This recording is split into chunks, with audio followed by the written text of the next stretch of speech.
दोस्तों नमस्कार। आशा करता हूँ आप सभी लोग बहुत अच्छे से होंगे। दोस्तों आज मैं आपको एक कहानी सुनाऊँगा जिसका शीर्षक है 3 ठग और मूर्ख ब्राह्मण। दोस्तों बिना किसी देरी के शुरू करते हैं आज की कहानी। दोस्तों एक गाँव में एक ब्राह्मण रहता था। ब्राह्मण औसत बुद्धि से थोड़ा नीचे का था, थोड़ा मूर्ख मंदबुद्धि। पागल तो नहीं कह सकते, लेकिन बुद्धि कम थी।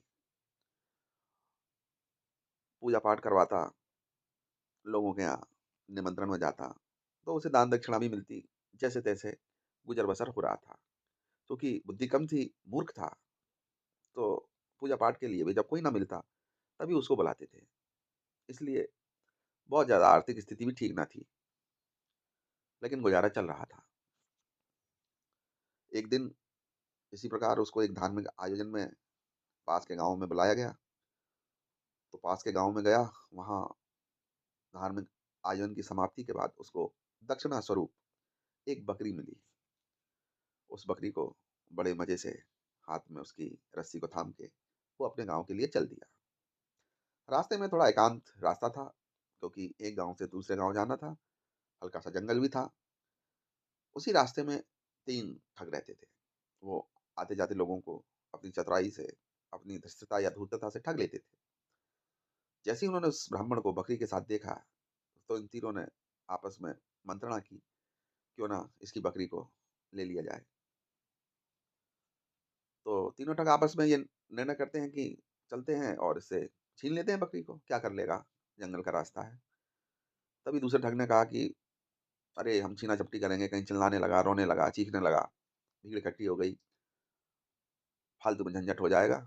इसको तो हम अपनी बुद्धि से पराजित करेंगे और इसकी बकरी को लेंगे। अब सबसे पहले एक ठग उस मूर्ख ब्राह्मण के पास पहुँचता है और कहता है, "महाराज नमस्कार।" ब्राह्मण कहता है, "खुश रहो।" तो ठग कहता है, "इस कुत्ते के साथ अपने गाँव जा रहे हो क्या?" ब्राह्मण कहता है, "बड़े मूर्ख आदमी हो, मैं बकरी लेके साथ जा रहा हूँ और तुम इसको कुत्ता कह रहे हो? बड़े ही मूर्ख टाइप के व्यक्ति लगते हो।" तो ठग कहता है, "नहीं महाराज, आपसे किसने कह दिया ये बकरी है? ये तो कुत्ता है। आप कुत्ता ले जा रहे हैं हाथ में। अगर नहीं मानते हो और ज़बरदस्ती कहलवाना चाहते हो तो मैं तब भी नहीं कहूँगा, क्योंकि बकरी को तो मैं बकरी ही कहूँगा। बकरी को तो मैं कुत्ते को तो मैं कुत्ता ही कहूँगा, बकरी क्यों कहूँगा? आप तो कुत्ता ले जा रहे हो।" ये सुन के ब्राह्मण उससे कहता है कि "अरे! तुम तो पागल हो, भागो यहाँ से।" पहला ठग चला जाता है। थोड़ी दूर चलने पर दूसरा ठग आता है, कहता है, "महाराज नमस्कार।" ब्राह्मण कहते हैं, "खुश रहो।" दूसरा ठग कहता है, "महाराज इतना सुंदर घोड़ा आपके पास है, तो पैदल क्यों जा रहे हो? इसके ऊपर बैठ जाइए, आराम से रास्ता आपका तय होगा, इसके ऊपर बैठ जाइए।" तो ब्राह्मण कहता है, "अरे! बिल्कुल ही बकलोल आदमी हो, बेवकूफ़ आदमी हो, ये घोड़ा है, ये बकरी तुम्हें घोड़ा दिखाई दे रही है, मूर्ख हो क्या?" तो दूसरा ठग कहता है, "महाराज है तो ये बिल्कुल घोड़ा, लेकिन आप ज़बरदस्ती बकरी कह रहे हो तो मैं क्यों बकरी कहूँ? ये तो घोड़ा ही कहूँगा मैं इसको।" और वो भी चला जाता है। अब ब्राह्मण तो मूर्ख था ही, उसके मन में आया कि ये सभी लोग मेरी बकरी को कुत्ता, घोड़ा क्यों कह रहे हैं? थोड़ी देर बाद तीसरा ठग आता है, वो नमस्कार करता है और कहता है, "महाराज ये तो बड़ा सुंदर गधा है, आप इस गधे पे अपना सामान रख लो और फिर जाइए, हाथ में सामान पकड़े हो, बकरी को एक हाथ में पकड़े हो, ये कमंडल, मंडल, लोटा ये अपना सब इस पे ही रख लो गधे पे।"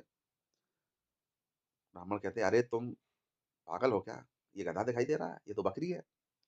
तो तीसरा ठग कहता है, "महाराज क्यों हमें बेवकूफ़ बना रहे हो?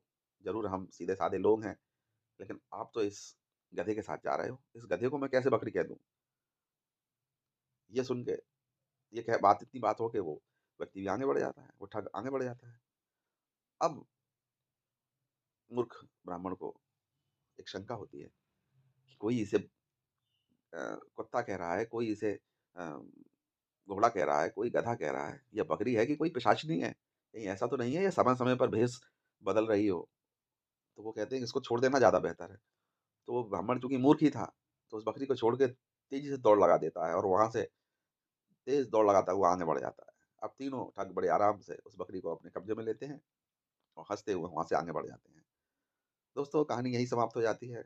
इस कहानी से शिक्षा हमें क्या मिली? हमें शिक्षा यही मिली कि लोगों के बहकावे में आकर हमें अपने विचारों को बहुत जल्दी बदल नहीं देना चाहिए। हमें उनको ठोक-पीट कर समझना चाहिए कि कोई हमसे क्या कह रहा है। ऐसे ही किसी के मतलब बहकावे में, कहने में आकर चीज़ों को बहुत जल्दी हमें बदल देना ठीक नहीं। आशा करता हूँ ये कहानी आपको अच्छी लगी हो। अगर अच्छी लगी हो तो ज़रूर इसे लाइक करें, चैनल को सब्सक्राइब करें और इस कहानी को अपने दोस्तों के साथ, अपने लोगों के साथ शेयर ज़रूर करें। मिलेंगे बहुत जल्दी एक नई कहानी, नए कंटेंट के साथ। तब तक के लिए आपका बहुत-बहुत धन्यवाद।